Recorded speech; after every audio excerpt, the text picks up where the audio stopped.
A população negra nos Estados Unidos é desproporcionalmente impactada pela violência armada. Uma pessoa negra tem 10 vezes mais chances de ser vítima de homicídio por arma de fogo, 18 vezes mais chances de sofrer ferimentos por armas de fogo e quase 3 vezes mais chances de ser baleada fatalmente pela polícia. Essa disparidade, com números e proporções diferentes, se repete em quase todos os países, inclusive no Brasil. Apesar dos fatos, uma teoria chamada de a grande substituição insiste na ideia de que existe nos Estados Unidos e no mundo um genocídio branco. So the Great Replacement theory has deep roots in the white supremacist movement and stems from the paranoid idea that white people are being systematically replaced, that white culture and influence are being diminished by demographic change. And the most extreme version of the Great Replacement theory has inspired white supremacist killers around the world. Esse discurso de ódio motiva ataques bem específicos, como o que se viu no último dia 14 de maio, quando um atirador branco abriu fogo em um supermercado de um bairro majoritariamente negro, na cidade de Buffalo, em Nova York. 10 pessoas morreram neste tiroteio com motivação racial. Accelerationists believe that the government is corrupt, that it no longer represents their interests, that society is irredeemable, and that the best thing they can do for themselves as white people is to accelerate the demise of our social institutions by creating chaos and destruction through violence. Their ultimate goal is to cause the collapse of the government itself and to replace it with a white dominant state. Com raízes no movimento nacionalista francês do século XX, essa teoria delirante ganhou força quando o escritor Jean-René Camus publicou, em 2011, um ensaio intitulado A Grande Substituição.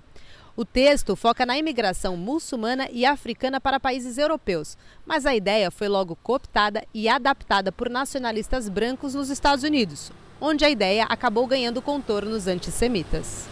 The Great Replacement philosophy was quickly adopted and promoted by the white supremacist movement as it fit into their conspiracy theory about the impending destruction of the white race, also known as white genocide. It is also a strong echo of the white supremacist rallying cry, the 14 words, which are, "We must secure the existence of our people for the future of white children."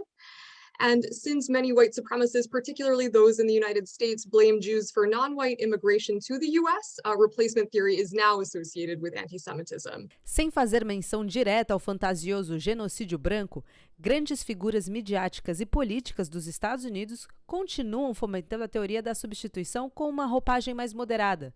Usando palavras mais brandas, eles perpetuam ideias absurdas.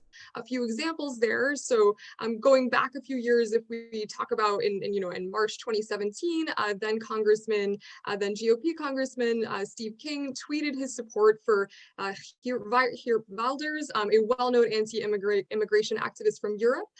He tweeted, Wilders understands that culture and demographics are our destiny. We can't restore our civilization with someone else's babies. And this tweet won praise from white supremacists, was a clear reference to replacement theory too. Then we saw in 2018 on Fox News on the Ingram angle, the host Laura Ingram said, your views on immigration will have zero impact and zero influence on a house dominated by Democrats who want to replace you. Repetido à exaustão com palavras diretas e indiretas, esse conceito é letal, sobretudo para o país com a maior concentração de armas per capita do mundo. First, we must recognize that right-wing extremist violence is our nation's biggest extremist threat, that racially and ethnically motivated extremists are the main source of ideological killings in the United States, and the spreading and bolstering of any version of the Great Replacement theory and adjacent narratives are irresponsible and dangerous, right? And we also must demand that social media do more to stop extremists from incubating hate and weaponizing it.